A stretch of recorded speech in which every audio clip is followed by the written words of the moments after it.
Teman-teman, di video ini kita akan membahas tentang keterampilan berbicara bagian dari berbahasa. Baiklah, keterampilan berbicara memiliki pengertian, merupakan keterampilan yang dimiliki seseorang untuk menyampaikan ide, perasaan, maupun gagasan kepada orang lain secara lisan. Setelah kita mengetahui pengertian keterampilan berbicara tersebut, kita akan mengetahui keterampilan berbicara itu apa saja sih?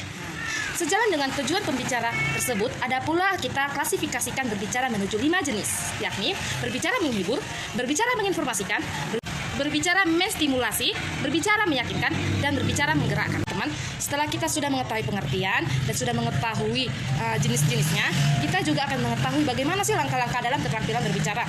Langkah-langkahnya itu ada 4 ya teman-teman ya. Langkah-langkahnya tersebut adalah yang pertama, berbicara dengan lemah lembut, suara tidak terlalu keras. Yang kedua, jika ingin berbicara, didahulukan orang lain yang lebih tua atau yang ada di depanmu.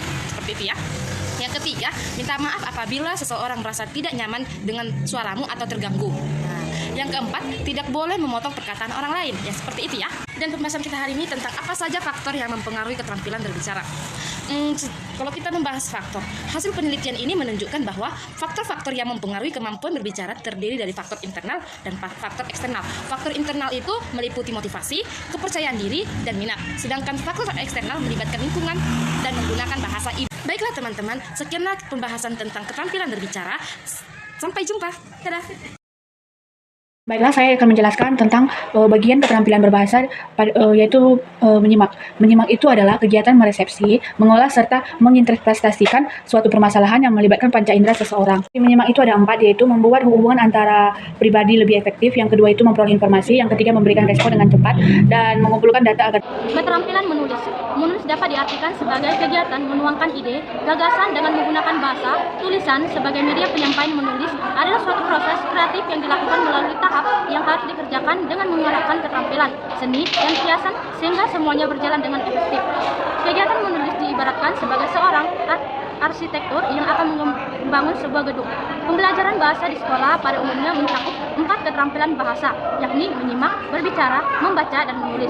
Menurut Suparno, 2009, halaman 13, pengertian keterampilan menulis adalah sebagai suatu kegiatan menyampaikan pesan, komunikasi dengan menggunakan bahasa tulis sebagai alat atau media.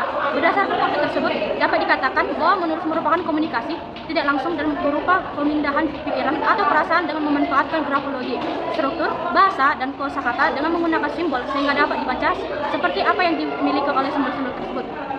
Pada dasarnya, menulis sama dengan berbicara karena materi bahasa yang digunakan sama, yaitu kata kalimat. Bedanya, kalau ditulis diperlukan pengetahuan tentang ejaan dan tata baca. Dengan demikian, menulis itu tidak lagi dari upaya memindahkan bahasa lisan ke dalam wujud tulisan dengan menggunakan lambang-lambang grafik. Namun seringkali pula menulis itu dianggap sebagai suatu keterampilan berbahasa yang sulit karena menulis dikaitkan dengan senikian, sehingga tulis tersebut dirasakan enak dibaca, akurat, jelas, singkat. Hal ini sesuai dengan pendapat Tarigan tahun 1992, halaman 21, merupakan menulis ialah menurunkan atau melukiskan lambang-lambang grafik yang menggambarkan suatu bahasa yang dipahami oleh seseorang sehingga orang lain dapat membaca lambang-lambang grafik tersebut kalau mereka memahami bahwa dan gambar grafik itu. Tahap-tahap menulis. 1. Tahap praktulis. Tahap praktulis merupakan tahap paling awal dalam kegiatan menulis. Tahap ini terletak pada sebab melakukan penulisan. Di dalam tahap praktulis terdapat berbagai kegiatan yang dilakukan oleh penulis. 2. Tahap pembuatan. Tahap draft yang dimaksud adalah tulisan yang disusun secara kasar. Pada kegiatan ini, halo teman-teman, kembali lagi dengan saya Aldi Francis Kosiaan. Di sini saya akan membaca bagian dari keterampilan berbahasa, yaitu keterampilan membaca. Nah, keterampilan berbahasa itu ada 4, yaitu keterampilan menyimak, menulis, berbicara, dan membaca. Di sini saya menjelaskan keterampilan membaca. Menurut Sudarso tahun 2001, keterampilan membaca adalah sebagai salah satu aktivitas yang sangat kompleks. Tidak hanya melibatkan kemampuan membaca, tetapi juga melibatkan kemampuan kognitif, kemampuan untuk mengamati, atau kemampuan berkomunikasi. Tidak hanya itu, kemampuan motorik juga menunjukkan keterampilan membaca. Misal, kemampuan motorik bola mata, melihat setiap huruf dan baris satu baris ke lain. Terus, jika seseorang mengalami gejala tersebut, sulit rasanya bisa membaca dengan cepat. Nah, menurut Tarigan, pengertian keterampilan membaca itu bergantung dari kemampuan linguistik, di mana membaca adalah proses untuk membaca sandi menggabungkan kata-kata tulis, di mana kata-kata tersebut biasa saja, namun jika sudah disatukan bisa membentuk sebuah makna dan pesan yang penuh makna memiliki faedah yang luar biasa. Nah, keterampilan membaca ini sangat harus dimiliki dalam yang harus dimiliki siswa atau mahasiswa atau yang lainnya, karena keterampilan membaca sangat bermanfaat untuk kita semua. Misal kita mencari sebuah informasi dari Google atau dari internet lainnya atau dari aplikasi lainnya atau buku, pasti kita akan melihatnya dan membacanya dan mengingatnya, dan kita mendapat kemampuan baru. Itu merupakan salah satu tujuan dari keterampilan membaca.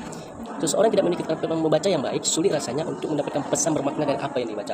Ketidakmampuan untuk mendapat pesan dari membaca ini memang dipengaruhi oleh banyak sebab. Bisa, memang bacaan tersebut tidak berkualitas, bisa juga ustadz memiliki keterbatasan untuk memproses informasi atau kata-kata sandi dalam teks tersebut.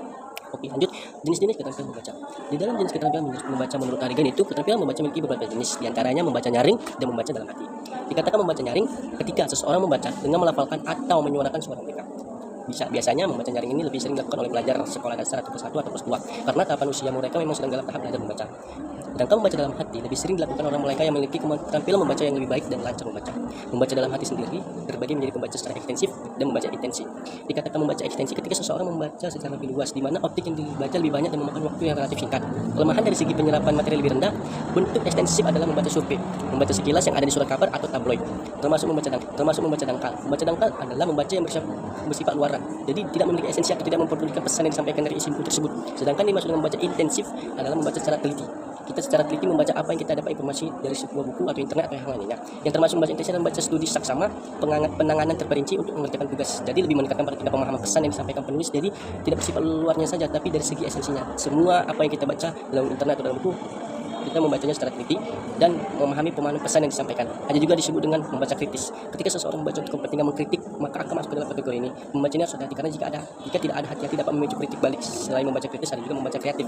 Nah, membaca kreatif ini untuk mencari ilmu baru dari bacaan yang sedang dibacanya. Jadi, membaca lebih menekankan pada esensi isi bacanya, kebalikan dari membaca cepat yang hanya mengajar kecepatan membaca tanpa memperhatikan pesan yang dibacanya. Membaca kreatif ini kita membaca informasi, kita gali informasinya, kita gali pesannya, dan kita berpikir secara kritis, secara kreatif apa maksudnya isi pesan dari internet atau dari buku yang kita baca.